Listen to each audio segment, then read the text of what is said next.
j'avais souvent en tête, on privilégiait parfois l'argent avant les gens. Moi, j'avais plutôt cette vision inverse qui passait par une bonne relation, d'avoir cet humain, cette relation humaine qui vienne prendre le pli pour amener ensuite le business. Je faisais des photos comme tout le monde avec un iPhone, sans vraiment chercher quoi que ce soit. Pas de regard artistique du tout. Je suis pas un artiste dans l'âme. Mais j'y ai trouvé une manière de m'occuper l'esprit, de découvrir quelque chose de nouveau pendant cet été où y avait plein de nouveautés, mais surtout pas d'été au soleil. Et donc l'envie de m'évader en restant chez moi à Caen. Et j'ai commencé à faire des photos de tout et de rien.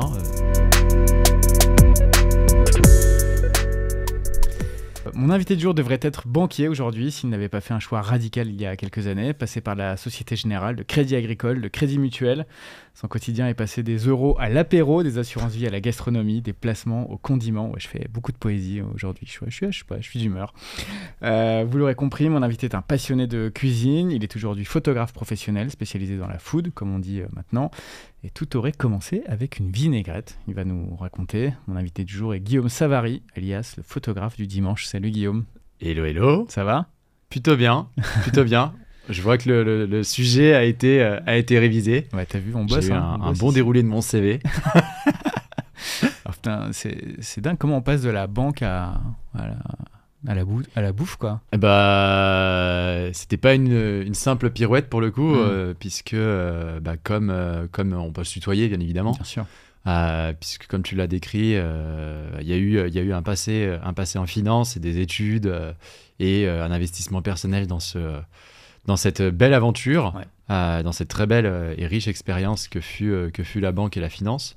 J'avais le plaisir de côtoyer des chefs d'entreprise dans le cadre des missions que j'avais et d'avoir tout un tas d'expériences différentes en face de moi.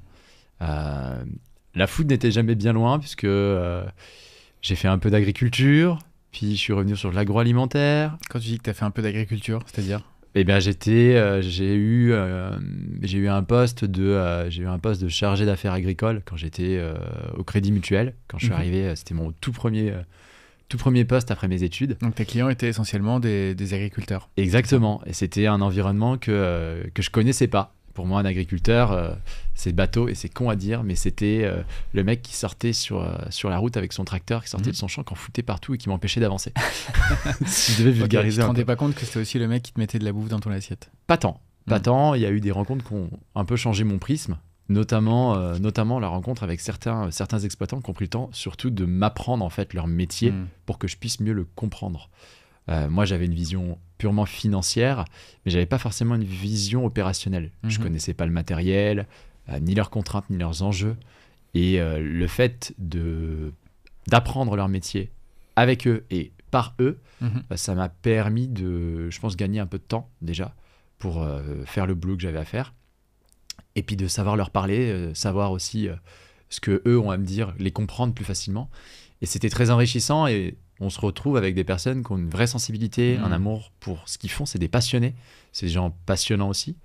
Et au-delà de ce côté, entre guillemets, alimentaire du métier, sans mauvais jeu de mots, il y a un vrai intérêt, il y a une vraie passion, il y a une énergie déployée pour faire ce qu'ils font. Et j'en ai tiré une grande leçon d'humilité et un profond respect pour les agriculteurs qu'on a la chance d'avoir chez nous en France. La question que je me pose là, comme ça, qui n'a pas grand-chose à voir avec notre sujet de prédilection, mais quand tu bosses dans une banque comme ça, est-ce qu'elle vous laisse aussi vous balader, aller à la rencontre de vos clients dans sur leur lieu de travail, je veux dire, tu vois ?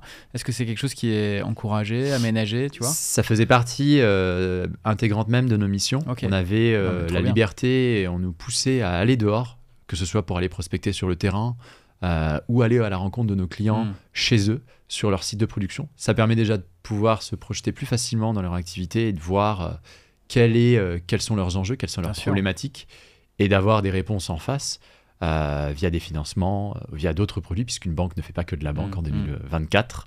Je pense que c'est toujours le cas aujourd'hui, même si j'ai raccroché mes crampons depuis longtemps. Mais ouais, c'était vachement encouragé, et notamment dans le groupe Crédit Mutuel CIC, c'était vraiment la philosophie des chargés d'affaires professionnels d'être des hommes et des femmes de terrain, d'aller au contact, d'aller au-devant, de prendre cette initiative, d'aller chez le client, de se déplacer avec lui, de se rendre compte de son environnement pour pouvoir être le plus proche de la réalité au moment où il faut être là, quoi. Ça pourrait être un bon épisode sponsor, mais je vous rassure, non, c'est pas du tout un épisode sponsorisé par Crédit Mutuel CIC, même si on les aime beaucoup. On les aime beaucoup. Ok, donc banque, j'ai calculé un peu en étudiant ton CV. T'as quand même consacré presque 9 ans de ta vie à cet univers, entre tes études et tes premières expériences professionnelles. Là, avec du recul, c'est un univers que tu as quitté aujourd'hui entièrement. Alors bon, tu es toujours titulaire d'un compte bancaire, etc. Mais bon, en tout cas, c'est plus du tout ton activité professionnelle. Comment tu considères ces 9 années, finalement, avec les 2, 3, 4 années de recul que tu as maintenant? Est-ce que, on va parler de ton activité actuelle là juste après, mais est-ce que au fond de toi, il y a une partie de toi qui regrette un peu et qui se dit, tiens, j'aurais dû me spécialiser encore plus tôt dans ce que je fais aujourd'hui? Pas vraiment. Je suis plutôt d'avis de cultiver, je n'ai pas une culture de l'échec, ni d'aller chercher forcément, dire pourquoi j'aurais fait ça avant. Je cultive pas le regret. J'estime que chaque expérience est bonne à prendre, qu'elle soit positive ou négative. Dans les deux cas, c'est con et ça fait un peu mantra, motivation, mais c'est vraiment le cas. J'ai eu des succès, j'ai eu des échecs, j'ai fait des erreurs, j'en ai fait pas mal. On peut mettre ça sur le compte de la jeunesse et de l'inexpérience. Peut-être de ma fougue, parce que j'étais et je suis toujours, mais d'une manière différente, quelqu'un d'assez énergique. Quand on est jeune, on appelle ça de la fougue. Quand on est un peu plus âgé, on essaye de mettre cette énergie d'une manière un peu différente, on dose un peu plus, mais à l'époque j'étais fougueux, j'avais de l'envie, j'étais ambitieux, je voulais tout manger, comme je pense tous les gens de 22 ans qui sortent d'une école, une école sup avec un master dans la poche et l'envie de tout bouffer. J'avais cette envie-là. Ça m'a permis d'engranger énormément d'expérience en très peu de temps, puisque j'ai eu la chance justement de découvrir l'agriculture sur un coup de poker de la part de mon ancien employeur qui m'a proposé cette ouverture-là pour me faire rentrer chez eux. J'y connaissais rien et pour autant j'y suis allé tête baissée. Et j'avais peur de me vautrer comme n'importe qui. Mais pour autant, c'est pas une peur viscérale, c'était plutôt une peur qui me bougeait un peu et qui m'aidait justement à relever le défi, à essayer d'être au rendez-vous avec mes outils, avec mes moyens et avec surtout, je pense, qui m'a permis aussi d'en arriver là aujourd'hui, ma curiosité. Et non, je suis content. C'était dans quel coin ? En Normandie, je suis originaire de Normandie, donc j'ai pu me balader un peu partout dans la basse Normandie, qui n'existe plus aujourd'hui, mais qui est un peu mon berceau, puisque je suis né et j'ai grandi dans le Calvados. Donc j'ai eu le plaisir de me promener un peu sur ce territoire-là avec cette ancienne casquette de banquier. Mais c'était une belle expérience et aujourd'hui qui me sert, puisque même si je ne fais plus de financement ni d'assurance... Tu vas pas répondre aux questions que je t'ai pas encore posées. Pardon. Voilà, sinon, moi, je vais me faire un café, je te laisse. Oh non, surtout pas. Non, mais avant d'enchaîner là-dessus, t'as fait quand même t'as fait quand même plusieurs établissements, toujours un peu dans le même univers, auprès des mêmes typologies de clients. Non, j'ai commencé typiquement comme tous les jeunes. J'ai commencé au guichet, à l'accueil. Ouais. J'avais 17 ans. Ouais. J'étais pas en âge de toucher à de l'argent parce qu'il fallait être majeur, mais j'ai eu un directeur d'agence qui m'a fait confiance et qui m'a pris en stage. Et j'ai été couvé par un conseiller particulier qui est aujourd'hui directeur d'agence dans le premier réseau dans lequel j'étais, qui m'a pris sous son aile et qui m'a montré un peu les ficelles du métier. Donc ça m'a permis après à chaque fois d'avoir une sorte de tuteur ou de mentor qui m'a montré son métier pour toujours aller chercher la step d'au-dessus. Donc passer d'accueil à chargé de clients et de fil en aiguille. Bon, alors qu'est-ce qui s'est passé ? Qu'est-ce qui s'est passé pour en arriver là ? Qu'est-ce qui s'est passé pour quitter cet univers qui était pour toi dans une destinée toute tracée Qu'est-ce qui a fait que tu as quitté cet univers-là pour celui de la photo aujourd'hui ? On va en parler. Il y a eu deux choses. Il y a eu d'un côté ce qui se passait en interne. C'est un métier qui a énormément changé, énormément évolué. De telle sorte à être plus en phase avec son temps et son époque. Mais à côté de ça, je pense qu'il y avait un décalage. Et ça n'engage que moi, mais d'un point de vue humain, un choc de génération, des méthodes et des manières de voir ce métier-là qui étaient différentes. Tu veux dire tout réseau bancaire confondu, là, tu pointes pas du doigt une banque en particulier, quoi. C'est le secteur dans son ensemble. Ouais, j'ai eu la chance d'en voir plusieurs des groupes, donc c'est vrai qu'il y avait, on sentait que de toute façon on était à la croisée des chemins entre cette génération qui a connu le métier comme il était autrefois, la génération qui arrivait, qui sortait de l'école avec une autre vision, une autre manière de fonctionner, et ces deux chocs, pas de culture, mais deux méthodes différentes, et une volonté au niveau des groupes bancaires d'opérer ce changement de fond. Mais encore faut-il, entre guillemets, que les gens soient prêts au changement. Le changement fait peur, quel que soit le groupe, quel que soit le secteur d'activité, que ce soit même dans notre vie personnelle. Rares sont ceux qui aiment se foutre dans la merde ou sortir de leur zone de confort. Et le changement est toujours difficile à opérer d'un point de vue managérial. Donc plus aligné avec la façon de faire, la façon de bosser, etc. Okay. J'étais plus en phase de ce côté-là, pas tant sur la vision du groupe, mais plus sur la manière de pouvoir le mettre en œuvre et les personnes qui pouvaient être là pour le faire. Et pourtant, tes premiers pas dans la banque, c'est à 17 ans, donc tu peux dire que cette prise de conscience, tu aurais pu l'avoir plus tôt, quoi. Même plus tôt, tu vois. Et donc, j'aimais beaucoup l'idée, quand je suis rentré en banque, de pouvoir avoir un rôle d'utilité. Pas public, mais social ou économique, d'avoir un rôle dans le maillon. Et c'est pour ça que j'avais choisi la voie justement de l'entreprise et du marché pro, parce que je trouvais que le banquier avait un rôle fondamental dans le développement des entreprises par le financement, forcément, puisqu'on crée de la valeur, permet de financer l'outil production, de créer de l'emploi, d'amener des projets à leur but, à leur terme. On a un rôle. On se sent utile quand on est banquier et qu'on aime vraiment ça. Il y a un vrai rôle d'utilité.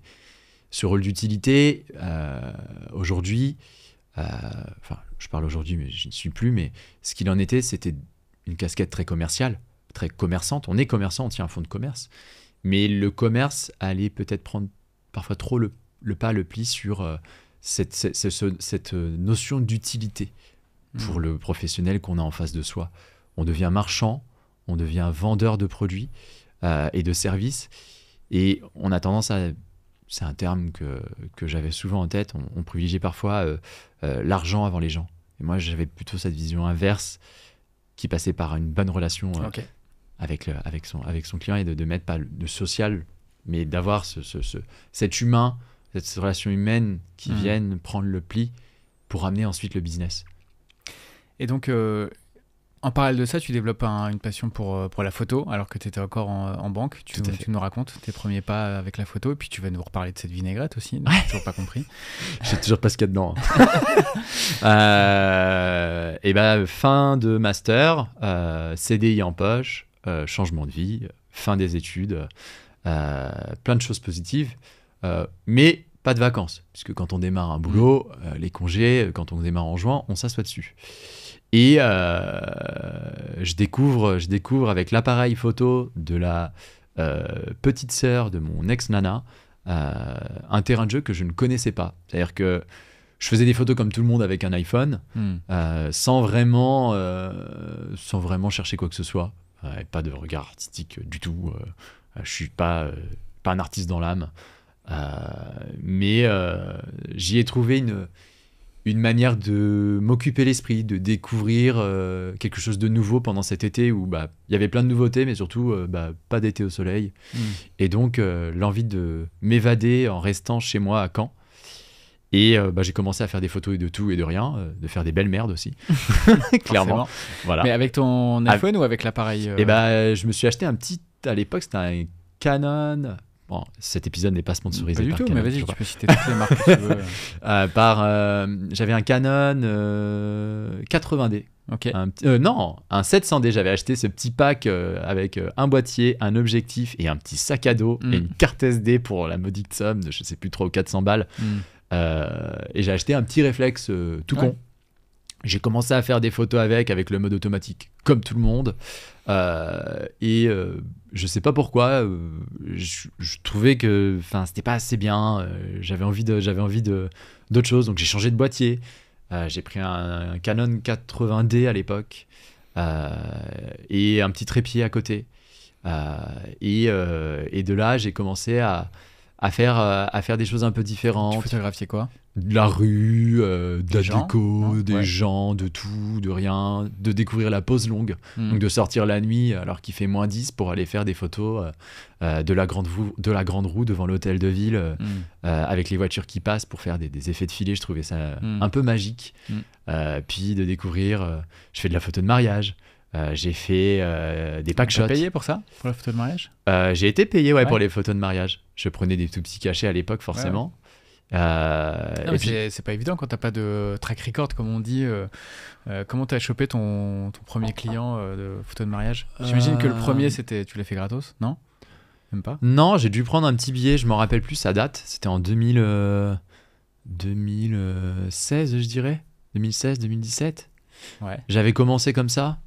Et je sais plus comment s'est fait le lien. C'était ton premier pas dans la photo pro d'ailleurs, non? Parce que quand on commence à te payer pour que tu prennes des photos. Ouais, il y a eu le mariage, il y a eu... je crois que c'est ça les premiers cachets. Je m'en rappelle plus. Ça m'a marqué dans un sens où j'ai fait, mais j'ai vite compris que je voulais pas faire ça.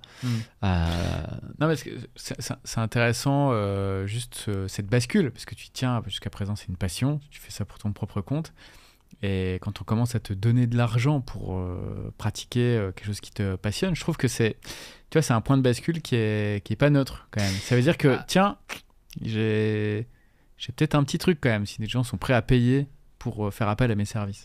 Ouais, c'est vrai que pour le coup, ça m'avait un peu décontenancé, puis tu te dis c'est de l'argent facile. Quelque part, on commence à te payer pour un truc que tu fais pour le plaisir. Tu me dis, c'est cool, ça fait de l'argent de poche, quoi. Non pas que j'étais très mal payé en finance, mais j'étais content de me dire qu'en fait, ce temps libre me permettait, à l'époque, ma nana faisait les navettes entre Caen et elle avait bossé un peu à l'étranger, puis elle était revenue, on a emménagé ensemble, puis elle est repartie. Enfin, elle était loin, et moi, mon temps libre, du coup, je pouvais l'occuper à faire autre chose. Et pour le coup, ouais, c'était assez rigolo, mais il y a un truc que je vais dire qui va aussi faire la bascule aussi avec la food, c'est que la photo, c'était pas ma passion. La photo n'est pas ma passion première, c'était un hobby, un passe-temps, qui explique d'ailleurs le pseudo que j'ai eu à l'époque et que j'ai encore aujourd'hui. Mais moi, ce qui m'animait plus que tout, c'était la cuisine. Et j'adorais... quand j'avais ma casquette de banquier, quand j'allais dans un endroit qui parlait de bouffe, j'étais comme un gamin qu'on lâchait dans un magasin de jouets, quoi. Une cuisine de restaurant, ça m'émerveillait parce que c'était des outils incroyables et un environnement que je trouvais... Tu pratiquais toi-même? J'ai fréquenté, ouais. Oui, non, mais tu pratiquais toi-même la cuisine depuis que j'ai l'âge de 5 ans avec une fameuse vinaigrette, ouais. On va enfin connaître le fin mot de l'histoire. Je vous donnerai la recette à la fin de l'épisode si vous restez bien jusqu'au bout. Mais ouais, non, ce qui m'animait, c'était plus ça. Et en fait, ce qui était paradoxal, et c'est une rencontre qui a fait tout basculer pour le coup, j'ai rencontré le patron du restaurant en bas de chez moi qui s'appelle Olivier, avec qui j'ai sympathisé, avec qui je suis devenu une espèce d'oreille par rapport à son business, parce que j'avais cette casquette business aussi. Il savait que je faisais des photos, il savait que j'étais passionné de cuisine aussi, parce que chez moi, je cuisinais. Et je prenais des photos de mes plats à l'iPhone. alors que j'avais un boîtier photo. Ok. Le paradoxe. Pourquoi? Je sais pas. Parce que pratique. Ça me paraissait évident de prendre mon iPhone pour faire des souvenirs de quelques plats sans aller chercher à les immortaliser avec mon appareil. Il n'y avait pas de logique. Jusqu'au jour où ce fameux Olivier m'a proposé, sachant que je faisais des jolies photos, somme toute, et que j'étais passionné de cuisine, de croiser les deux. Et de venir faire des photos dans son resto. Pour sa carte, pour le site? Ouais, Instagram, site, arrivée du nouveau chef, donc il fallait la matière. Je lui ai dit, vas-y, j'ai pris un RTT d'une demi-journée, j'ai fait un shooting, c'était un mercredi après-midi, je crois, et c'était ma première. Et c'était assez rigolo, quoi, parce que c'est assez particulier, la photo de plat, quand même. Ah, si je te la montre, la photo, je te jure que tes yeux vont chialer, quoi. La photo brute, tu veux dire sans les retouches derrière? Ah, j'ai tenté des retouches, hein, parce que forcément, des lumières dans tous les sens, des lumières d'ambiance orange avec de la lumière du jour, c'est un joyeux bordel. Puis des plats qui arrivent, donc t'essayes de composer tant que bien que mal. Enfin, c'était un sacré challenge. Comment tu fais quand on te demande ça? Bah, tu dis oui, puis tu vas. Tu t'es renseigné, non? T'as suivi des tutos, des trucs, non? Même pas? Non, pas tant, en fait. Je suis arrivé... non, je suis pas arrivé omniscient. Je suis arrivé en me disant que j'allais essayer des choses. De toute façon, il n'y avait pas d'enjeu. L'enjeu, c'était juste d'essayer et de voir si ça pouvait marcher. Et ça s'est plutôt bien passé. Les photos étaient, somme toute...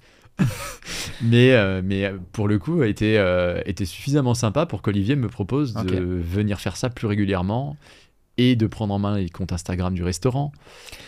Et attends, mais juste, moi j'ai plein de questions là sur cette séance photo. Tu veux la voir, c'est ça? Non, mais déjà je veux la voir, évidemment. Mais ça veut dire qu'il a lui-même, c'est lui le chef? Non, comment ça se fait? Il faut quand même cuisiner les plats avant de les photographier, tu vois. Alors lui, c'est le propriétaire. Il avait un nouveau chef. Et le avec chef un changement de carte. L'après-midi? Ouais, après le service. Ouais. Après le service, il a envoyé des plats. Ok. Et j'ai fait des displays de plats qui allaient ensemble. Enfin, c'était... mais tu vois, il faut faire gaffe à ce qu'il n'y ait rien sur l'assiette, que la présentation soit impeccable. Ça dépend des plats, tu vois. Mais... Ouais, à l'époque encore, j'étais pas tatillon à ce point-là. Déjà, ce qu'il fallait, c'était de se dire, bon, on va le prendre comment en photo? Quel angle, tu vois? Je me disais, c'est lui le professionnel. Moi, je suis là juste pour prendre une image. Et encore, je me considérais pas pro du tout, donc... Imagine un peu, je suppose qu'on en a déjà parlé des centaines et des centaines de fois sur des podcasts, mais le syndrome de l'imposteur, on est en plein dedans. T'arrives, tu portes une casquette que t'es pas censé porter. D'habitude, c'est ta chemise, ton chino, tes pompes derrière ton bureau. Là, t'arrives dans un truc que tu maîtrises pas. Mais t'y vas, au pire, tu te vautres, tu retournes dans ton bureau et voilà. Ouais, toi, t'as jamais fait croire n'importe quoi. Jamais. Voilà, non, mais le photographe du dimanche, hein. Tout est dans le titre. À cette époque-là, tu avais déjà commencé ton compte Insta de photos avec ce pseudo? Ouais. Okay. Ça a été le pseudo depuis le début et il y avait des photos de tout et de rien sur ce compte. Si on s'amuse à remonter, j'ai pas archivé les trucs du tout début, mais on y voit les fameuses petites daubes qui font notre début en tant que photographe amateur. Okay. Et puis j'ai commencé, en fait, quand j'ai commencé à faire une photo dans ce resto-là, les photos étaient de plus en plus propres. Et ça a commencé à se savoir dans la ville qu'il y avait un photographe qui faisait des photos de bouffe. Et il y a une rencontre en amenant une autre. J'ai fait des photos chez un caviste, chez un fromager, chez un pâtissier de la ville. Toujours à Caen? Ouais. Puis dans un étoilé. Et c'est les gens qui me contactaient. Donc moi, tiens, c'est marrant quand même. Bon, j'avais toujours mon boulot à côté, mais je fais ça, c'est vraiment marrant. Ça t'occupait pas mal quand même. Ouais, ça m'occupait. Je bossais le soir dessus. Je faisais mes journées de 50 heures. Quand on est chargé pro, on les compte pas. Et je rentrais le soir. Je me faisais une petite pause de 2 heures. Et je rembrayais le soir. J'étais un oiseau de nuit. Je bossais jusqu'à 2-3 heures du mat pour retoucher des photos. Mais quand est-ce que tu trouvais le temps de shooter? Temps off. Je bossais du lundi au vendredi midi. Donc j'avais mes vendredis après, mes samedis. Et parfois, je prenais des jours pour me barrer. Puisque j'avais accompagné une start-up qui avait besoin d'images et de banques d'images dans de l'alimentaire pour des métiers de bouche et des commerçants de proximité. Ils s'implantaient à Caen, ils avaient besoin d'images et j'ai raflé le truc. Miro? Non. C'était pas Miro, c'était à l'époque, ça s'appelait Marché Privé, qui a été racheté depuis, il me semble, par Épicerie. Et en gros, en fait, eux arrivaient avec une espèce de DA dégueulasse. En tout cas, c'était mon point de vue. Et je leur ai dit, c'est con, vous vendez de la proximité, mais avec un packshot qui ressemble à une banque d'images. Pourquoi vous vous faites chier à créer une identité lambda mainstream? Acheter du Shutterstock, ça vous coûtera moins cher que de faire venir un professionnel pour chaque client, quoi. Et donc, ils m'ont dit, ok, propose-nous un truc. J'ai fait, à chaque endroit, il fallait trouver l'endroit pour faire ce fameux packshot, les portraits, pour que chaque boutique, en fait, soit unique et l'image de chaque commerçant. Pour vraiment, en fait, qu'ils aient leur vraie vitrine à eux et pas une banque d'images. Et donc, ils avaient bien aimé l'approche et ils m'ont filé Toucan, puis Rouen, puis Le Havre, puis Rennes, puis Nantes. Et tout ça sur mon temps off, quand j'en avais. Et ça m'a permis de me faire un peu de sous et du coup d'acheter du matos. Et c'était quoi la ventilation des revenus issus de la photo versus ton salaire À l'époque, sur un mois par exemple? bah, sur un mois, je pouvais faire quasiment 3000 € de chiffre d'affaires. Ouais, Ce qui est quand même pas pas mal, mal pour quelqu'un qui bosse le dimanche. Non, mais carrément. Non, c'était cool. Puis c'est de l'argent de poche. Tu avais créé un statut d'auto-entrepreneur. Auto-entrepreneur, auto-entrepreneur, et je faisais autant en finance que en photo sur la fin. Ce qui a créé le point de bascule à un moment donné, parce que tu te retrouves à voyager, puis les rencontres en amenant d'autres, tu te fais ton réseau. Au Havre, j'ai rencontré quelqu'un qui a changé ma vision sur beaucoup de choses, au-delà de la photo, qui s'appelle Sébastien Argentin, qui est maraîcher. Quand j'ai vu cet homme travailler de ses mains, faire ce qu'il fait, j'ai plus bouffé une seule tomate hors saison de ma vie déjà, parce qu'en fait je me suis rendu compte de l'énergie qu'il fallait pour avoir des beaux légumes et des beaux produits. Et son discours et sa personnalité m'ont énormément touché. Et puis au-delà de ça, il m'a permis de rencontrer... Tu l'as photographié, lui? Ouais. Et bah, c'est quelqu'un que je devais photographier pour marché privé, qui a commencé par m'envoyer chier parce qu'il n'avait pas le temps pour faire des photos, comme beaucoup. Ouais. Et puis au final, je suis passé, il m'a dit j'ai 30 minutes et je suis resté 4 heures. Et on est devenus amis. Et il m'a emmené avec lui sur Paris, sur des événements, parce qu'il était membre très actif d'un collectif qui s'appelle le Collège culinaire de France. Et il m'a embarqué avec lui dans un festival qui a changé ma vie, qui s'appelle Taste of Paris, que j'ai fait pour la première fois en 2019, si je dis pas de conneries. Et j'y ai rencontré beaucoup de personnes que je voyais à la télé ou sur mon Instagram derrière mon écran, et que j'avais en face de moi pour la première fois de ma vie. Et j'étais comme un gosse. J'avais les chefs que j'admirais. J'ai rencontré Alain Ducasse, qui est le pape de la gastronomie française, qui est un ponte. Qui est venu ici, d'ailleurs, chez Mathieu, mon associé. Génération du Yourself. Ouais. Et j'étais tremblant, c'est-à-dire de voir et de le mettre dans ma boîte. J'étais à me dire, putain, incroyable. Puis il y avait Renard Belaise, il y avait Julien Serry, il y avait Simone Zanoni, il y avait Laurent Duchesne, il y avait tous ces gens, Maxime Frédéric à l'époque où il était au Georges V. Tous les gens que je voyais derrière mon écran, je les avais en face de moi et je pouvais les mettre dans mon écran à moi. Il y avait une sorte de privilège, puis d'avoir cette proximité-là avec ces gens-là. Et les photos que tu prenais d'eux à ce moment-là, sur cet événement, c'était des photos volées, entre guillemets? Ouais. Voilà. Très peu de pauses, que du vol. J'arrivais, je braquais, je m'en allais. C'était vraiment ça.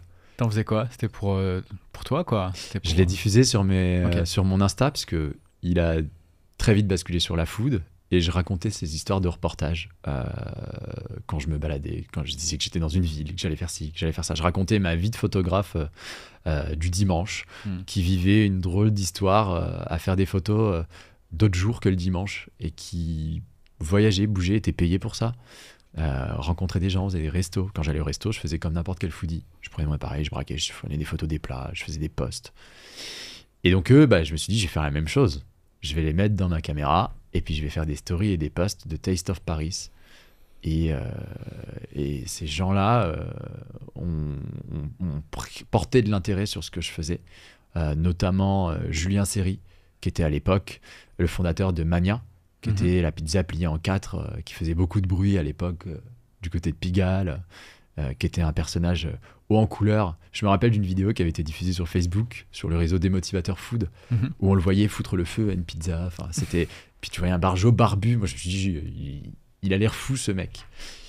Et j'avais donné des herbes aromatiques à ce type-là, à Julien. Et les herbes de mon pote Seb, j'étais les donner à Julien sans le connaître. Je lui ai dit, mec, j'ai un mec là, c'est le meilleur dealer d'herbes que je connaisse.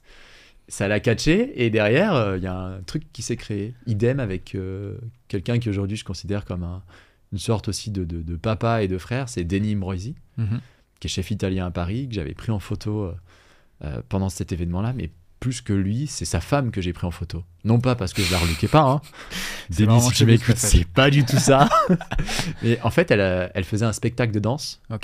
Sa femme, c'est Sylvia, elle a fait Danse avec les stars. Je ne savais pas qui c'était avant de la prendre en photo, mais je voyais cette nana qui se déhanchait en plein milieu du Grand Palais avec un t-shirt de Freddie Mercury, une énorme moustache, elle portait une moustache et une lunette. Et à un moment donné, ils font une espèce de pause avec son collectif, et moi je prends cette photo à ce moment-là, puis encore une fois je me barre, parce que je suis un voleur. Et je les tag, je balance ça sur Insta, je les tag, et ils me répondent. Donc moi déjà, comme un ouf, je me dis putain, ils me répondent quoi. Ils me demandent les photos, Puis il me demande mon numéro. Puis quelques mois plus tard, on se rencontre. Et on me propose du boulot. On me propose Génial. de venir faire un essai, de venir faire des photos pour voir ce que ça donne. Gracieusement, au début. Culinaire? Ouais. Resto, équipe, plat statique. Moi, ce que j'aimais beaucoup, c'était l'instant présent, l'action. Parce que c'était facile et que ça m'allait très bien dans mon petit rôle d'imposteur de faire des photos à la volée parce que ça me... Je vais pas dire que ça m'évite de réfléchir et de penser à des compos, mais au début, c'est un peu ça quand même. On se planque derrière ça. Le photoreportage, c'est un peu le nerf de la guerre. Tu composes avec l'existant, quoi. Exactement. Tu triches pas. Tu peux pas tricher, tu composes avec ce que tu as en face de toi, tu dois t'adapter à l'environnement qui bouge tout le temps. Franchement, c'est la meilleure école c'est l'école de la vie, quoi. C'est la meilleure école qui puisse exister dans tout domaine, que ce soit la photo ou autre chose. Et ça s'est bien passé, encore une fois. Je me dis, putain, j'ai du cul. Hein. Tu fais cet essai concluant? Ouais. Derrière, il me propose de prendre des photos de tous ces restos et de l'accompagner sur d'autres projets petit à petit. C'était assez fou, quoi. Enfin, idem avec Julien Seri. J'ai fait les photos pour ses nouvelles cartes, ses créas. On a fait plein de trucs ensemble. Et t'as arrêté de prendre des photos de sa femme, du coup? À Denis? Non, j'ai continué. Je continue encore aujourd'hui. Je lui demande, mais je lui demande la permission. Mais non, c'est grâce à elle que j'ai pu rencontrer Denis, puisque elle dit à Denis, Sylvia, il a un truc, il faut que tu l'appelles. Et c'est ce qu'il a fait. Et c'est peut-être le coup de fil qui a probablement fait basculer ma vie, puisque à partir de ça est née l'idée de quitter la banque, puisqu'elle est encore à ce moment-là. En banque. Je suis encore en banque. Et il se passe une chose qui m'a fait réfléchir. Je tombe malade, je chope une espèce de pneumonie qui, à l'époque, ne s'appelait pas Covid, mais qui y ressemblait fortement, qui m'a alité pendant presque un mois. Ah ouais. Que j'avais plus de capacité pulmonaire, j'arrivais pas trop à bien respirer, j'avais plus d'énergie, j'étais affalé sur mon canapé, j'arrivais à rien faire. Forcément, pas de photos. Et puis pas de bureau. Et je reviens de cet événement-là, juste après Noël, et je me sens plus chez moi en fait. Je me sens plus à l'aise dans l'environnement que j'ai de banquier. Et il se passe différents événements. Le début d'année démarre et moi je suis pas dedans en fait. Et surtout je vois qu'à côté il se passe quelque chose et je me dis merde, tu fréquentes des entrepreneurs tous les jours, pourquoi toi tu arriverais peut-être pas à faire un truc de tes propres mains, t'es pas plus con qu'un autre. Et après un échange avec une RH qui était hyper intelligente, j'ai pas de je tiens même à appuyer sur ce mot, une RH intelligente, compréhensive, qui m'a écouté quand je lui ai évoqué le fait que je ne me sentais plus à l'aise dans ce que je faisais, que j'avais besoin de prendre l'air, en tout cas de prendre peut-être mon envol pour peut-être me vautrer et peut-être revenir ou me lancer et voir ce que ça donne. Et elle l'a entendu et elle l'a écouté, elle m'a donné la clé pour partir. Et c'est aussi grâce à elle que j'ai pu peut-être me lancer, parce que si j'avais pas cette porte de sortie, est-ce que j'aurais fait ça de cette manière-là? Je sais pas. Ce qui t'a permis de toucher le chômage, quoi. C'est ça, hein? D'avoir l'aide à la créa, ouais, exactement. Ouais. D'avoir l'aide à la créa. Bon, mauvais timing, le fin de contrat le 15 mars, confinement le 17. Ah ouais. Alors, le 18, j'ai mon téléphone qui sonne. Bon, on va pas faire ce shooting. Bon, on va Bien pas sûr. Pouvoir bosser sur ce dos-là. Et donc, tu passes de 3 000 € de chiffre d'affaires qui rentrent tous les mois en disant c'est le début de quelque chose à 0. 400 balles. 400 balles constituées de d'un contrat de CM qui était maintenu. Et c'est tout.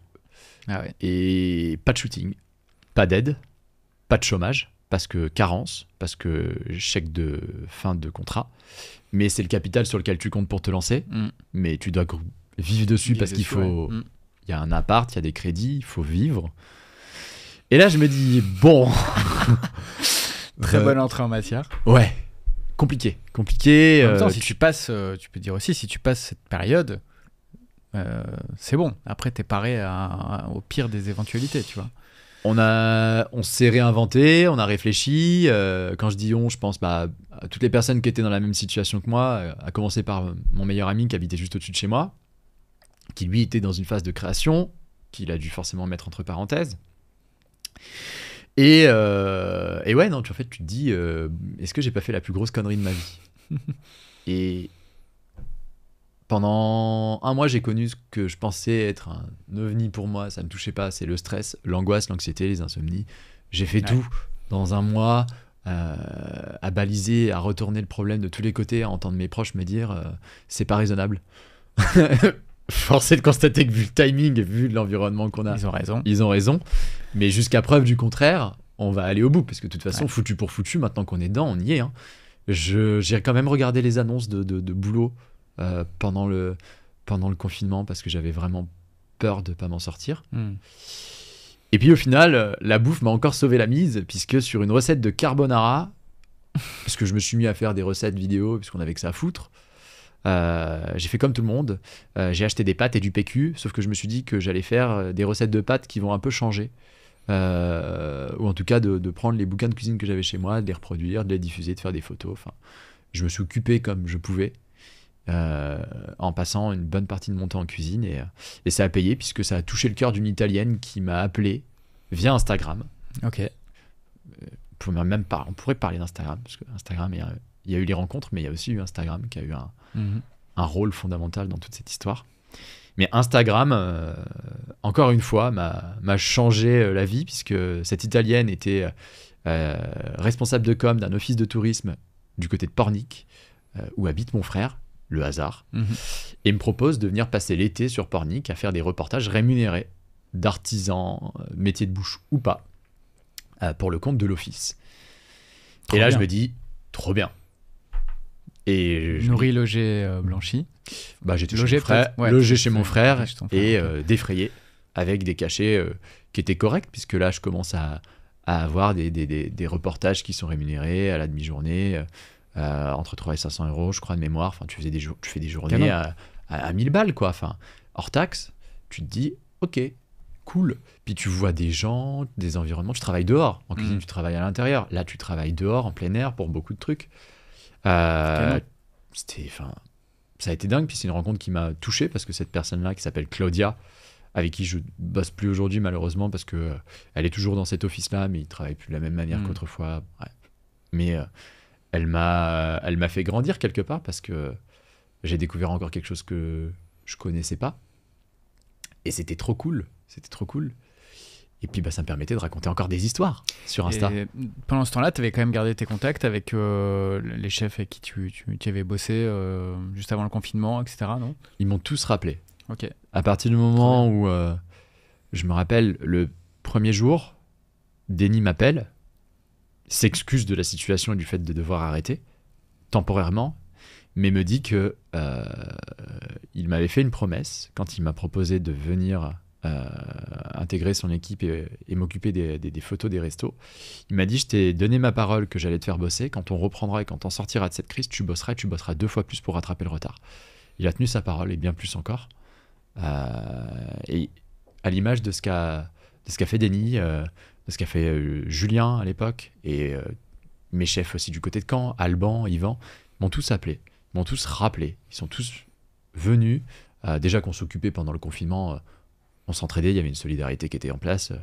Moi, je me rappelle avoir distribué les chocolats de Pâques d'Alban Guillemet dans le camion frigorifique du charcutier Christophe que j'avais piqué pour aller faire le tour des maisons et déposer des sacs remplis de chocolat et donc de bonheur à des familles que je connaissais pas, mais pour m'occuper puis au final rendre service. On s'est rendu service. Et quand on est reparti, on est tous repartis ensemble. Et même plus fort. Et ça a été un moment assez fou là. Ouais. Tu parlais de l'importance d'Instagram, on l'a comprise, cette importance avec le message que tu as reçu, qui t'a remis le pied à l'étrier. Mais tu as d'autres exemples de la façon dont Instagram t'a vraiment servi très fort ? Surtout, j'ai rencontré presque tout le monde, de toutes ces personnes que je fréquente aujourd'hui ou des clients que je peux... Comment tu fais ? Comment on fait pour déclencher des rencontres comme tu les as faites avec Instagram ? Viens, on se voit, on boit un café. Ouais. Ça peut être ça, ou le tout, c'est aussi des personnes qui doivent recevoir des centaines de DM chaque semaine, tu vois. Comment tu sors du lot ? Est-ce que tu les tags sur des photos ? Est-ce que tu... Ouais, il y a de comment ça. Tu fais ? Ouais. Il y a eu cette période où effectivement, quand j'arrivais sur un événement, je voyais des gens que je connaissais, qui avaient pour moi de l'importance à mes yeux. je m'arrêtais pour les prendre en photo ou les prendre en vidéo quand la vidéo est arrivée. Et je les taguais. Et des liens se sont créés comme ça. Ou parfois, moi j'étais acteur, dans le sens où je réagissais à des éléments sur Insta. Et par exemple, Baptiste Renoir, qui était candidat de Top Chef saison 8 ou 9, si je dis pas de conneries, moi j'aimais bien ce personnage un peu rigolo, qui était dans sa veste noire, droit comme un i, le fils spirituel de Robuchon. Moi à la télé, il me faisait triper quand il a fait son macro en écailles de légumes, j'ai trouvé ça incroyable. Je me suis dit, putain, le mec, il a l'air chaud, quoi. Et un jour, c'est lui qui m'écrit. Parce qu'il voit que je suis dans son écosystème sur Instagram. Je réagis, je suis là. Il ouvre l'ocre à Rueil. Et il a des plats à photographier pour je crois que c'était un magazine ou pour un article. Il m'envoie un DM. C'est lui qui m'écrit. Il me dit... j'ai besoin d'un photographe pour dans 3 jours. Enfin, je résume, mais c'était à peu près ça, quoi. Et je lui dis, ok, vas-y. Et je me pointe à Rueil sans le connaître, et on fait le shooting, et on se marre, et ça part comme ça, quoi. En fait, ça part souvent comme ça. C'est un bon tips, ça aussi. C'est vrai que de graviter un peu autour des personnalités clés de ton secteur, tu vois, pour... lâcher des commentaires, réagir. Il n'y a que ça. Faut pas oublier qu'Instagram, on a tendance à vite oublier la définition de ce que c'est Instagram. C'est un réseau social. C'est un endroit pour créer du lien, réseau, avec des gens, social. Et c'est l'essence même de ce qu'est Instagram. On crée du lien avec des gens qu'on connaît pas, qu'on découvre, dont on aime le métier, la passion. On crée une espèce de lien. On devient acteur, on like, on commente, on partage, et parfois on rencontre. Et il y a des rencontres qui sont différentes et qui nous permettent de croiser des gens avec qui on a des affinités, des atomes crochus, jusqu'à vouloir justement partager aussi leur quotidien. C'est ce qui s'est passé avec Denis, avec Julien, avec Baptiste, et avec Juan, avec tant d'autres. C'est ce lien qui nous unit quelque part, qui fait que au-delà de l'approche, on va dire, de la photo et de l'image, ce qui est diffusé sur Instagram, c'est l'approche humaine. Ouais. C'est ça qui est génial avec cet outil-là. C'est le résumé même de la vie, la cuisine. On se retrouve, on se rencontre, on discute, on partage, on se crée des souvenirs qui restent gravés, et c'est ce qui représente pour moi aujourd'hui ce que je fais. Enfin, ce que j'essaye de refléter, de résumer à travers des photos ou des vidéos, c'est une hymne à la vie, au vivant, aux gens qui font vivre et vibrer les restaurants, les cuisines, et les estomacs de ceux qui ont la chance de pouvoir s'attabler, que ce soit effectivement en bas de chez soi, même chez soi tout simplement, le simple fait de se retrouver. C'est un moment qui est tellement fort, j'ai des souvenirs incroyables, qui pourrait encore une fois me faire chialer, de souvenirs de table avec des personnes qui aujourd'hui ne sont plus là. Et je me rappelle, donner un exemple du dernier repas partagé avec ma famille autour de ma tante qui nous a quittés il y a quelques années. Je me rappellerai toujours de ce moment de table qu'on a fait, où on s'est retrouvés après des années, des personnes qu'on avait oubliées, et qu'au final on retrouve dans un moment qui est triste. On a réussi à en faire un souvenir un peu joyeux. Et c'est ça en fait, c'est d'arriver à apporter de la vie dans ces environnements qui sont parfois un peu sombres, cachés, cloisonnés, que sont les cuisines, et puis de donner envie, quoi. On a envie de croquer dedans, et je parle de la vie comme de l'assiette. Ah, c'est beau. Allez, petit calembour pour éviter de me faire chialer. Si on revient sur l'IA, évidemment, l'une des applications les plus impressionnantes de l'IA, c'est la génération d'images. Et on imagine que c'est aussi une voie plus facile pour les personnes qui ont besoin d'images dans leur métier, de créer des images en faisant forcément moins appel à des photographes. Comment tu perçois, toi, ce boom de l'IA dans la génération d'images? Est-ce que ça t'impacte? Comment, en tant que photographe, tu fais encore la différence, tu vois, avec DALL-E ou Midjourney? Je pense que l'IA, aujourd'hui, elle est une opportunité magnifique pour tout environnement de travail, que ce soit. Elle a une manière d'apporter une voie nouvelle avec un outil aussi dynamique qui s'enrichit, qui est en perpétuelle évolution. Mais là, tu me fais le discours du mec. Oui, c'est quand même, c'est sympa. Non. Non, Est-ce que tu y crois là, ce que tu dis? Ouais, Ouais. J'y crois. J'y crois pour ceux qui en ont l'intérêt. Aujourd'hui, dans mon activité, si je dois parler de mon activité, l'IA n'existe quasi pas. Elle peut m'aider peut-être à parler de détourage tout à l'heure. Elle peut peut-être m'aider en tapant sur un bout de clavier à détourer une image automatiquement. Elle va peut-être me permettre de corriger des défauts que je vois. Mais en aucun cas, l'artifice viendra remplacer l'authenticité que j'essaye de retranscrire dans ce que je fais. C'est-à-dire que l'image, aussi parfaite soit-elle, va peut-être booster ta créativité, mais elle ne pourra pas être le reflet de l'authenticité des personnes que tu as en face de toi, des plats que tu vas voir. Non, autant sur des personnes, je suis d'accord avec toi, parce que le portrait, c'est quand même un art à part entière. La photo de plat, évidemment, c'est un art aussi, mais je sais pas, si on va un peu au bout de la réflexion, on peut très bien imaginer demain qu'une start-up lance un service qui permet à un restaurateur, je sais pas, de shooter un peu grossièrement un plat avec son téléphone. Il envoie cette photo à un outil de génération d'images qui va prendre la base, ce plat comme base de la photo, et tu vas pouvoir modifier le fond, l'ambiance, la température de l'ambiance, tu vois, la rendre plus chaleureuse, moins chaleureuse, bref. Tu vois, je me dis là comme ça que ça peut être aussi une menace pour toi. Tu vois, et on est bien d'accord sur le fait que ton regard de photographe a 100 fois plus de valeur qu'un prompt sur DALL-E ou Midjourney. Mais si on se place d'un point de vue purement pragmatique, il y a beaucoup de restaurateurs qui ont juste besoin de bonnes images, tu vois. Peut-être parce qu'ils perçoivent pas la différence que ça peut faire d'avoir non pas des bonnes images, mais de très bonnes images qui soient vraiment authentiques. Mais c'est quand même une grosse part quand même du marché, tu vois, des restaurateurs qui veulent juste des bonnes images, des images jolies, cohérentes les unes avec les autres pour mettre sur leur site. Je suis totalement d'accord avec Google toi. Maps. C'est pour ça que je dis que c'est un superbe outil qui peut apporter une autre manière de travailler et donner de l'accès justement à de l'information, à de la connaissance, à l'intelligence au sens large. Et c'est clair que de ce côté-là, je suis totalement d'accord avec toi. Ça permet de pouvoir pondre un texte, pour pouvoir rédiger un post quand on n'a pas forcément le cerveau, pour pouvoir faire un enchaînement de phrases qui te permettent, entre guillemets, de donner un peu de sens à ce que tu as en face de toi. Mais ça ne remplacera pas le fait que tu racontes. Enfin, nous, en tant que photographe, on est là pour prendre en photo une personne, un produit, mais on est aussi là pour raconter des histoires. Et tu ne peux pas raconter l'histoire, aussi belle soit-elle, que celle qui est un très beau résumé de ma vie, mais qui n'en est qu'une synthèse. On ne peut pas raconter l'histoire de quelqu'un si on ne l'a pas vécu et si on ne l'aperçoit pas par son propre regard.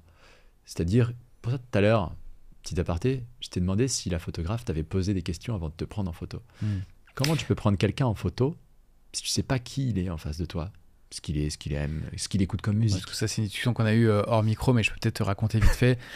J'ai fait appel il y a quelques mois maintenant à une photographe pro pour refaire des photos plutôt corporate de mes équipes chez Orso Media. Et bon, au-delà du fait que j'ai toujours pas vu les photos finalisées 5 mois après le shooting, et ça me met vraiment dans un état de ouf, ça me rend ouf.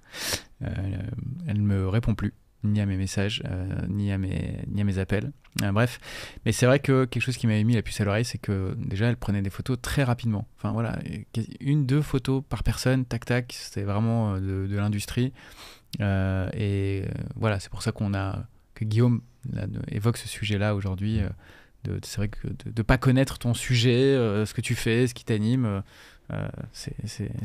c'est compliqué quand tu es photographe et que tu veux faire du portrait. Ouais, et honnêtement, ça s'applique à autre chose que je peux donner Qu'est-ce que je pourrais te donner comme exemple ? Dans mon cas particulier, par exemple, ce qui m'anime, c'est ce qui se passe dans l'assiette, et je suis passionné de cuisine. J'aime m'attabler, j'aime manger, j'aime déguster, j'aime découvrir.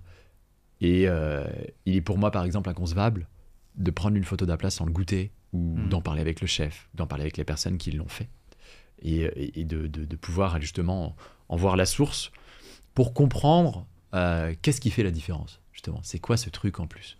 Parce que tu peux faire 10 recettes identiques, enfin, donner 10 ingrédients identiques à 10 personnes différentes, tu n'auras jamais la même assiette, le même dressage, la même balance d'ingrédients dans les... Il se passe quoi si tu goûtes un plat qui te plaît pas? C'est forcément arrivé. C'est pas beaucoup arrivé. Je suis incapable de dire ce que j'aime pas déjà. J'en parlais tout à l'heure avec ma nana. Non, mais tu peux avoir, je sais pas, une saveur, une texture qui t'inspire moins, quoi. J'en parle. On en discute. De toute façon, on est là pour être curieux l'un et l'autre. Hein. Moi, je suis là pour poser des questions. Parce que avant de prendre des photos, j'aime bien me poser des questions. Il y a souvent les premières fois, je vais pas passer mon temps à mitrailler, je vais plutôt passer mon temps à discuter, à regarder, à goûter, à sentir, à poser plein de questions.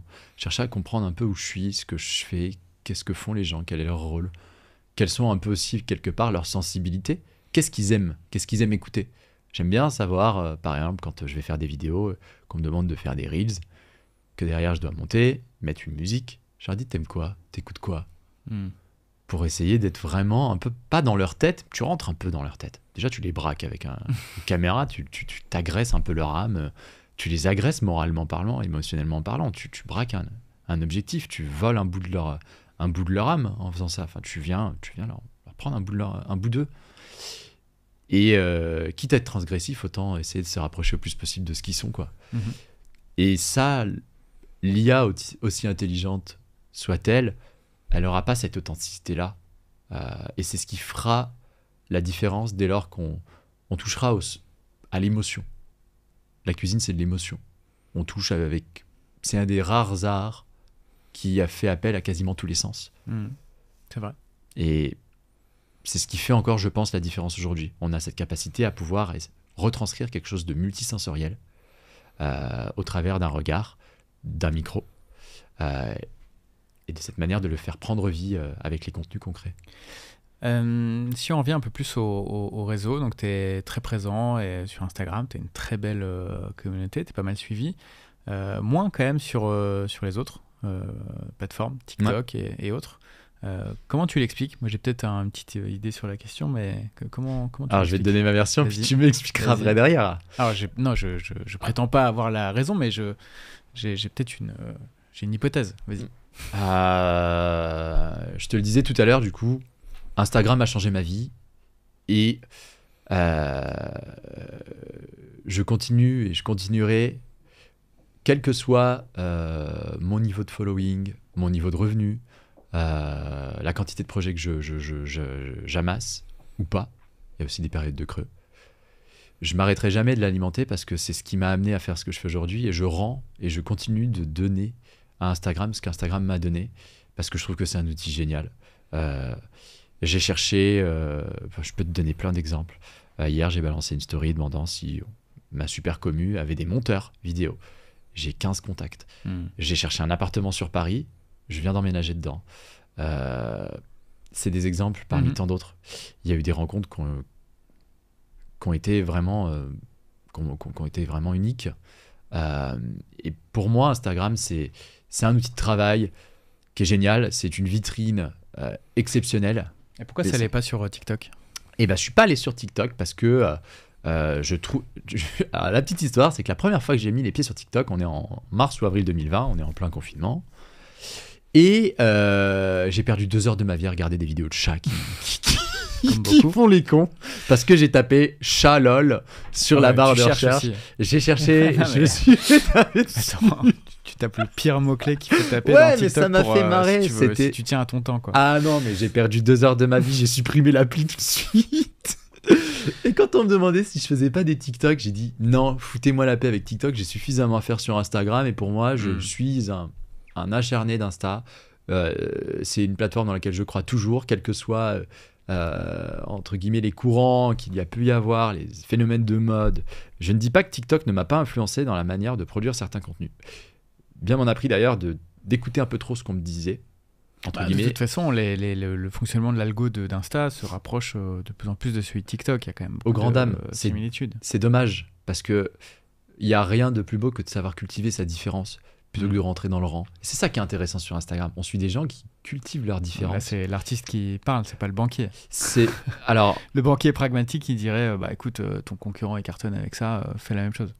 Moi, quand j'étais derrière mon bureau, je poussais les créateurs à aller au bout de leurs idées. S'ils se vautrent, ils se vautrent. De toute façon, on est là pour prendre des garanties en face, faire en sorte qu'on retombe sur nos pattes en tant que banquier, si ça vautre. Mais le but est quand même que nos clients réussissent et on leur donne les moyens ou les niveaux d'alerte si on voit qu'ils font de la merde. T'as pas peur de... Parce que si tu mets un peu tous tes œufs dans le même panier, quoi, en misant tout sur Insta. Imaginons que Insta se casse la gueule, c'est rien, peu probable, mais peut-être plus probable encore, imaginons que tu te fasses pirater ton compte, que tu perds l'accès à ton compte. Enfin, tu vois, comment tu fais ? Parce que j'ai capitalisé sur l'humain et pas sur le virtuel. Je capitalise sur les relations humaines. Comme je disais tout à l'heure, Instagram est un réseau social qui permet de rencontrer des gens aussi. Et mon chiffre d'affaires aujourd'hui n'est pas... dépendant d'Instagram. Aucunement. Instagram est une vitrine, est un outil de créativité, un outil de diffusion, un outil de communication, un outil aussi de défouloir où parfois je mets des conneries, je m'amuse. C'est une espèce de bouillon de culture où je mets des choses et ça me permet de trouver parfois l'inspi, de rencontrer des gens, j'ai pas de but précis sur Insta. C'est pour ça d'ailleurs que je me mets pas par exemple dans une stratégie de croissance pure et dure avec des formats bien typés, des posts tous les jours, etc. Tu t'imposes pas de rythme de publication, etc. Non. Si ce n'est, j'applique pas forcément la méthode que je conseille à mes clients, mais ma règle c'est d'être authentique, d'être régulier dans cette authenticité-là, et d'être présent, d'être acteur de son compte et de diffuser de manière régulière, peut-être 2-3 fois par semaine, parfois plus, parfois moins, parfois j'ai pas envie. Tu t'es mis à la vidéo aussi, c'était pas ton mode d'expression de prédilection premier, parce que c'était la photo. Ouais. Comment s'est passée la bascule ? Enfin, c'est pas une bascule parce que tu fais les deux aujourd'hui, mais parce que tu as senti que la vidéo c'était quand même quelque chose qui... tu étais obligé d'y passer au bout d'un moment, c'était un besoin de tes clients. Finalement, faire de la vidéo, c'est pas si éloigné que ça aussi que de faire de la photo dans les règles de cadrage, de composition, etc. Comment s'est fait cette entrée en matière dans la vidéo ? Est-ce que tu en avais déjà fait ? Est-ce que tu avais des notions de montage ? Est-ce que ça a été compliqué, difficile ? J'ai fait des vidéos quand j'étais au lycée. Ok. Avec une petite caméra à la con que ma mère nous avait achetée. Je me rappellerai toujours, j'ai participé avec des potes à un projet ciné en terminale. Il y avait une option ciné dans la promo de mes potes et j'ai participé en les aidant à cadrer leur truc. Ils ont eu une bête de notes, moi j'étais pas intégré à ce truc-là. Mais on l'a fait ensemble, on a fait le cadrage et le montage ensemble. C'était la première vidéo que j'avais faite à l'époque. Petit aparté. Okay. La deuxième fois avec une caméra pro, je faisais pourtant de la food, mais à côté de la cuisine, je suis passionné de sport et notamment de basket. Je vois. Quelques indices qui peuvent t'amener sur la voie. Déjà, t'es assez grand quand même, non ? Tu fais ouais, je fais 1m88. Okay. J'ai fait du basket à un certain niveau. J'étais pas un très grand joueur, seulement par la taille, mais pas forcément par le niveau de jeu. Je me suis mis sur le tard, mais je m'amusais, c'était le plus important. J'ai fait une vidéo de basket pour le club de Caen, pour mon propre compte, parce que ça m'éclatait. Et c'était pas trop mal. C'est pas trop mal. Mais là où ça a fait la différence, c'est quand on s'est retrouvé enfermé, comme vous le savez, plusieurs fois, plusieurs semaines. Je faisais des photos et des vidéos à l'iPhone, comme tout le monde. On va reprendre un peu le même schéma qu'avec la photo. Je faisais des trucs à l'iPhone jusqu'à me rendre compte qu'au final, en fait, j'étais con. Parce que j'avais une caméra dans la main, d'un côté, avec un bouton rouge, sur lequel je n'appuyais pas, je faisais ça. Et je réquais avec ce truc. Et à un moment donné, je me suis dit, mais putain, pourquoi t'appuies pas sur le bouton rouge pour voir ce qui se passe ? J'ai fait ça, j'étais en road trip en Italie avec mon vidéaste, Brice. On était parti faire le tour d'Italie en van. Et on s'est mis à faire des reels filmés à la caméra. Et le rendu était complètement différent. Autant on fait des montages avec ça du bout des doigts, et c'est super pratique, et j'en fais encore aujourd'hui. Autant la caméra, ça te donnait une image, et un détail. Tu vois la diff, ouais. Ouais, de fou. Avec une FX3 ? Non, j'avais un A7R3 à l'époque. A7R3 ? Ouais, c'est ça. Ah oui. Bon, J'étais sur l'appareil photo hybride de chez Sony. J'étais passé chez Sony. Parce que justement... Qui était très bon en vidéo aussi. Qui était très bon en vidéo. Mais oui, justement. Et c'est pour ça que je suis passé chez Sony. Parce que plus petit, plus ergonomique, plus léger. Cet épisode n'est pas sponsorisé par Sony. Non. Mais Sony avait cette particularité par rapport à Canon, qui à l'époque était en retard sur ça, de faire des hybrides qui avaient vraiment de la gueule en vidéo, en plus d'être des appareils photo hyper carrés, quoi.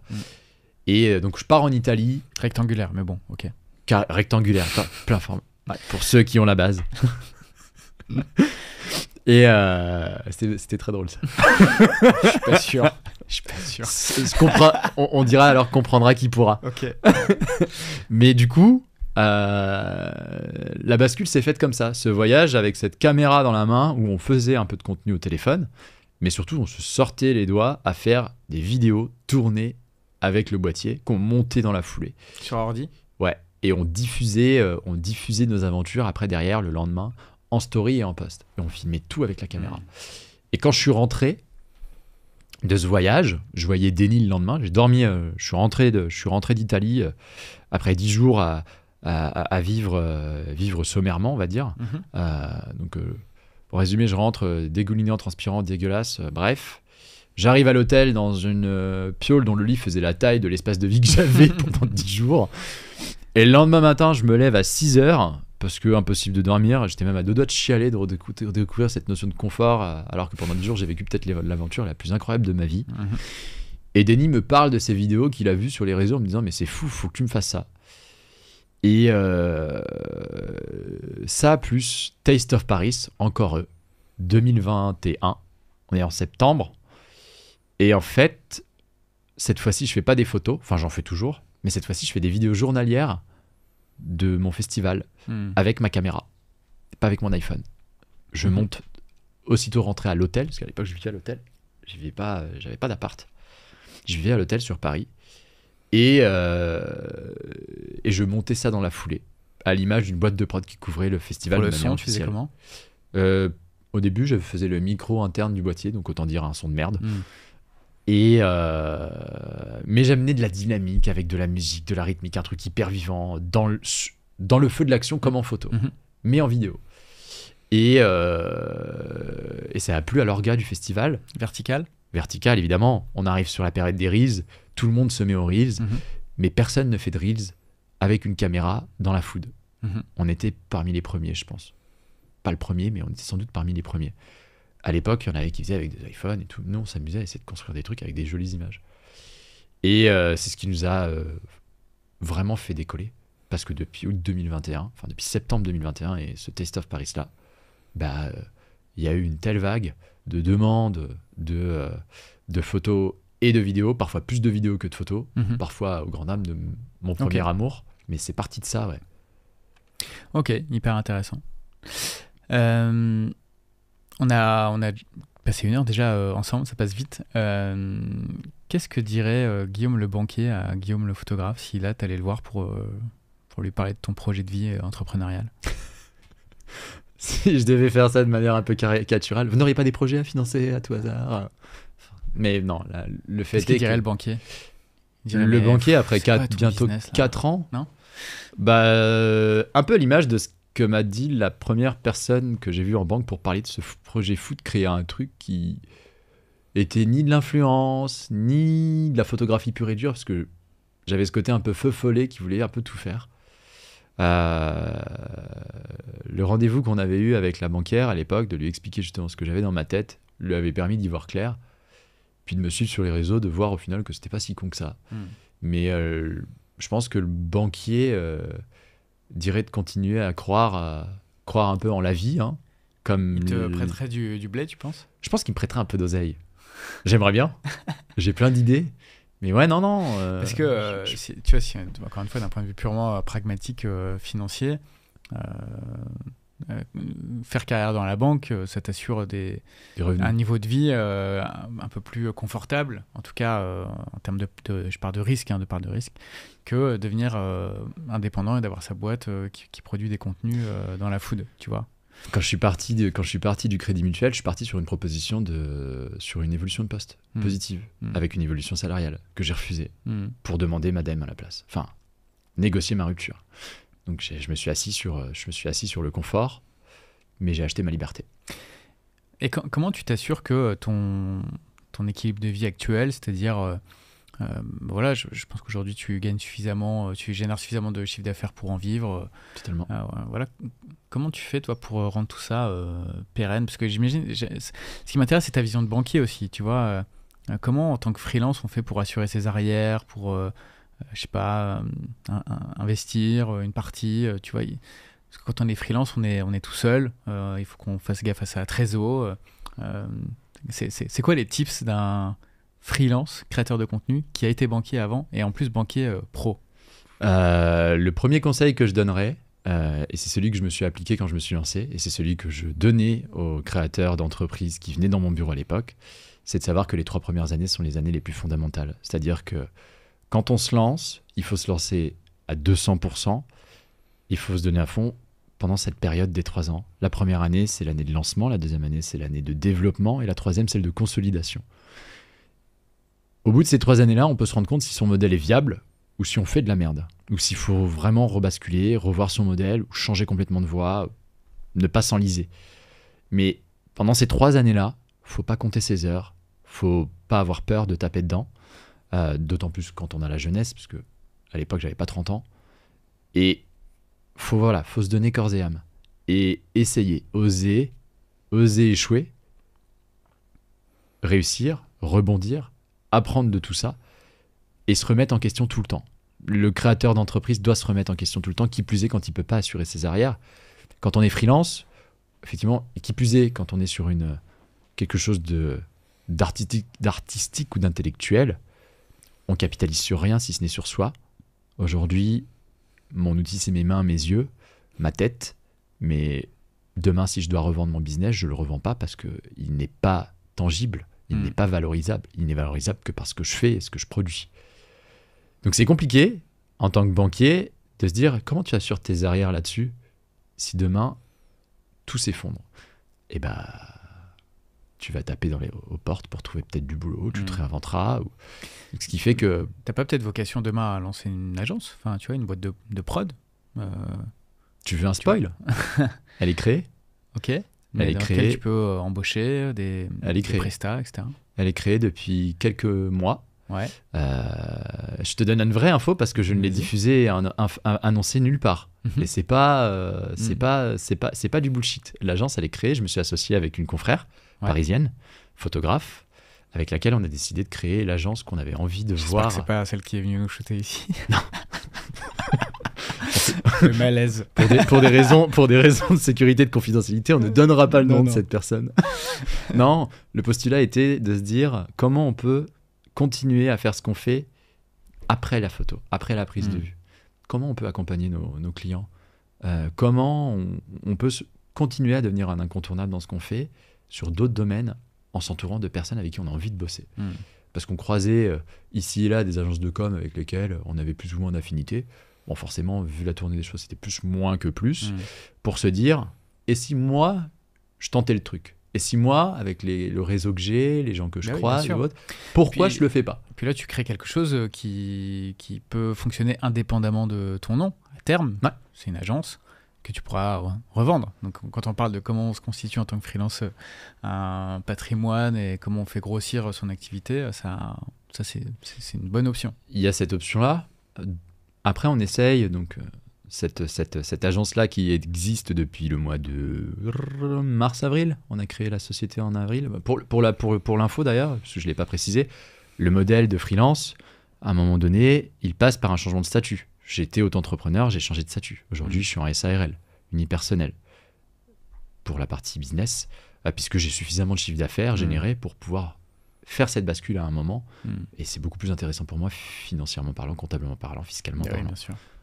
Et donc, on a créé cette deuxième boîte avec ma confrère, et dans laquelle on a intégré des profils, des talents, des freelances qui ont une spécificité, une valeur ajoutée, de telle sorte à ce que ce collectif soit un collectif créatif qui se complète par les talents et les singularités de chacun, dans leur manière d'apporter leur pierre à cet édifice-là. Qu'on l'a créé, on a des clients, on la développe de manière confidentielle aujourd'hui parce qu'on veut maîtriser aussi le fait de la voir grandir petit à petit en apprenant déjà des premières expériences pour petit à petit ouvrir un peu les vannes et voir ce qu'il en est. Ok, hyper intéressant. Guillaume, merci beaucoup pour ce temps passé ensemble, mais je vais pas te lâcher avant d'avoir la réponse à cette fameuse vinaigrette. Allez, raconte-nous en quelques secondes. En quelques secondes, je voudrais remercier ma mère. Non, en quelques secondes, cette fameuse vinaigrette, ça a été le début de cette histoire d'amour avec la cuisine et tout ce qui s'en attache et tout ce que j'ai pu évoquer pendant cette bonne heure. C'est l'histoire de cet enfant qui était dans les jupons de sa mère, qui avait besoin de s'occuper et dont on a donné la mission de faire une vinaigrette pour la salade qui allait être à table, accompagnée je ne sais plus quel plat, peut-être une quiche, je sais pas. Ma mère m'avait demandé de faire ça. Ça a commencé par ça, et puis ça a fini par faire tout le repas, puis bien plus de choses encore. Ah ouais. Et d'en arriver là où je suis. Elle était réussie cette vinaigrette ?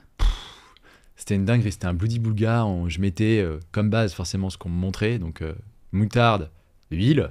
On crée une émulsion et j'étais tellement fier de voir le truc tellement tenu comme une mayo que je m'amusais à mettre d'abord du vinaigre balsamique puis dire « Oh putain, il y a du sirop de grenadine, ça donne quoi si on met ça dedans ?» Ok.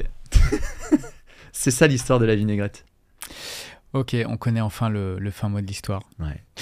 Merci beaucoup Guillaume. Écoute, je te souhaite beaucoup de réussite dans cette seconde aventure entrepreneuriale avec cette agence. Et puis voilà, n'hésitez pas à suivre Guillaume sur Instagram, le photographe du dimanche, qui ne travaille pas que le dimanche, désormais, qui travaille du lundi au dimanche, sans doute. Donc foncez le suivre et je vous dis à très vite, à la semaine prochaine pour un nouvel épisode.